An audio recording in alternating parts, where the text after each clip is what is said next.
right, Jack. Go ahead. All right, you mark him where he lands, Ross, and I'll measure the distance.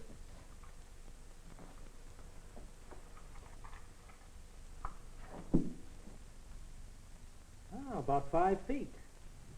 That's a pretty good standing broad jump, boy. But you know, if you'd been this little grasshopper you brought in, you would have been able to jump almost 100 feet. 100 feet? How come? Because this 20 times its length. Now, you said you were about 5 feet tall, right? Well, 5 times 20 equals 100. 100 feet? Yeah, oh, man. That means you could jump the length of our football field in just 3 jumps. Right. That's pretty fast figuring, Ross. You must be sharp at math. Huh? 20 times its length. How can he jump like that, Uncle Bob? Well, let's see if we can take a close look at these 2 hind legs of his. If I can get him out. Come on. I'm not going to hurt you now. Okay, there we are. Now then, for its weight, this muscle has the capacity to develop 10 times the power of the strongest man running at top speed. No wonder we had such a hard time catching him. Yeah, seems like we chased that thing for miles. Well, don't feel too bad, fellas. You're not the only ones. For thousands of years, men all over the world have had a real fight to control these insects. You see, there's a very definite and delicate balance in nature. And whenever we allow it to become unbalanced, then there's trouble. Now, if we don't control these grasshoppers properly, they swarm all over the countryside, eating everything in their path. The financial loss amounts to millions of dollars as they destroy crops, gardens, and our country. In order to fight these plagues of hoppers, many different methods of control are used. Burning them out, dusting the infested areas by airplane, and spraying chemicals on the crops. Mixing tons of poison, which is spread on the crops by especially designed machines. Now, all of this takes a lot of people, a lot of time, and costs millions of dollars. Boy, there must be a lot of grasshoppers in this world. Well, there are a lot of them. Are all grasshoppers just alike? Well, they are all quite similar. Come on to my lab, and I'll show you some specimens I've collected. Oh, wait a second. Better turn off this tube checker. I still haven't found the trouble with Harry Jackson's radio yet. Back up this way, fellas.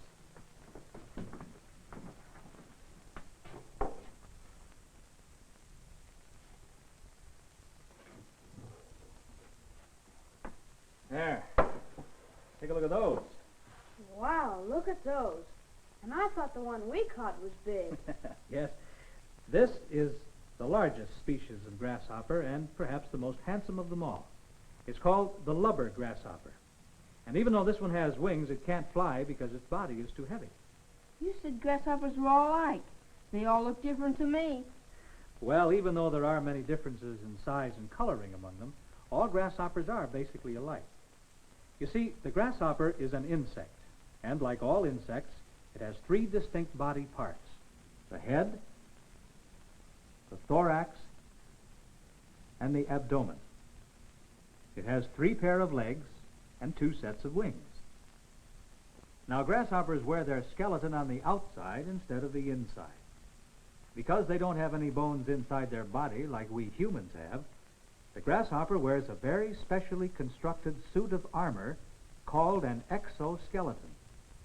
This special covering gives rigidity to the body and protects the soft inner parts. These hard plates are much like the shell of a crab or lobster, and they are held together by flexible membranes that allow movement of the body and legs. He really has big eyes, too, hasn't he? Oh, yes, indeed. And these are very special eyes that enable the hopper to see forward, backward, and sidewards. But here on the tip end of the female's abdomen is one of the most perfectly designed little digging tools you'll find anywhere. It's called an ovipositor and is made up of 4 hard, movable prongs which function like a miniature scoop shovel when the female is preparing to lay her eggs. Eggs? You mean grasshoppers lay eggs just like birds do? Well, not quite like the birds do. At least they don't have the same kind of nest. Where do you suppose the mother grasshopper builds her nest? On one of the plants? No. You see, the eggs have to be protected for 7 or 8 months before they hatch. And if they were laid on a plant or on top of the ground, they probably wouldn't last that long. Animals and birds in the weather might destroy the eggs long before they hatch. So if you were a grasshopper and wanted to make sure that your eggs would be safe, where would you put them? I don't know. I think I'd try and bury them. Right, and that's just what Mrs. Grasshopper does. She buries her eggs in the ground. Boy, that would be a neat trick. How does she do it? Remember this little digging tool that I told you about, the ovipositor? With this, she digs down into the ground, making a tunnel in the earth. Usually, she'll lay her eggs near a healthy plant, so the babies will have some good food to eat when they emerge from the ground the following spring. With her ovipositor operating like an automatic post hole digger, she burrows into the earth, stretching her abdomen 2 or 3 times its normal length as she forces it down into the tunnel. Now, buried several inches into the dark, rich soil, the valves of the ovipositor open, and the egg-laying begins. The eggs, which are about the size of large grains of rice, are enveloped in a sticky substance, and when all the eggs are laid, they are covered with a final coat of this liquid glue, which quickly hardens and binds the eggs together to protect them during their long stay in the soil. When the female has finished laying her eggs, she withdraws the ovipositor, leaving this mass of eggs. Each group holds from 25 to 60 eggs, and the female will lay several such batches in a season. Still buried in the underground nest, the baby grasshopper, which is called a nymph, grows and develops inside the egg until the time comes when it finally breaks the eggshell. However, it is still wrapped in a cellophane-like bag that holds the legs and feelers tightly against the body. But despite this handicap, through the soil, and even if the egg pod has been covered with several inches of drifting dirt, the nymph usually digs out all right. Immediately upon reaching the surface, the young hopper sheds the baby clothes that have hindered its movements, but have protected its soft body during the struggle upward through the earth, and the baby walk, jump, and eat. Once the trail has been broken by the first nymph, the rest of them follow right along. At first, the nymph is fairly light in color, but after several hours in the sunlight, it turns rather black and has a definite yellow stripe down its back. The newly hatched baby closely resembles its parents, except for its color and lack of wings. The grasshopper's final suit of clothes is yellow with black markings and comes complete with wings. What do you mean, final suit of clothes? Well, as the hopper grows older, it outgrows its clothes just like you fellas do. You see, there's a great difference in size between the baby and the adult grasshopper. When it is first hatched, the baby is less than half an inch long. But when it is fully grown, it may be over 4 inches in length. And it takes a heap of growing in just 2 short months to accomplish this. And so the grasshopper goes through a series of changes by growing new body coverings and shedding the old ones. This process is called molting. And each time the grasshopper wriggles out of its old skin, it emerges a little larger than before. Then, because of a terrific appetite, it stuffs itself with food and continues to grow very rapidly. Then, during the warmth of early summer, the time comes for the final molt.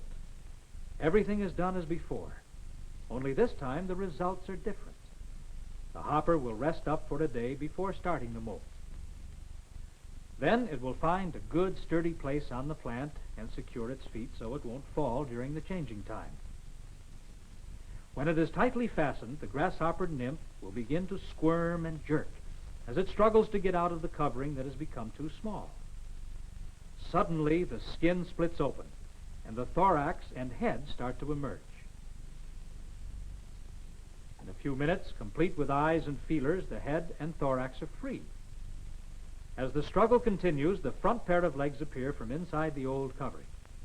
And not only has its color changed, but this time something new has been added. For the first time, delicate wings are attached to its back. When the front 2 pair of legs are freed, the grasshopper is hanging only by its hind legs and tail, which are still in the shell that's fastened to the plant. Finally, the insect pulls its hind legs loose and scrambles madly for the branch as it jerks out its tail, completely free from the old hollow shell that contained this beautiful insect just a couple of hours before. Then this fully grown grasshopper with its new buff yellow suit with interesting black markings and red wings will sit around for a couple of days waiting for the external parts of its body to harden so it can safely continue to carry on its own particular way of life. Yes, with its marvelously made ovipositor, its shiny armor, the tough protective exoskeleton, powerful hind legs, lovely red wings, extraordinary eyes, and sensitive antennae, the lubber grasshopper is truly a striking example of the great skill of the master designer. You know, I never thought about grasshoppers like that before. They really are terrific little animals, huh?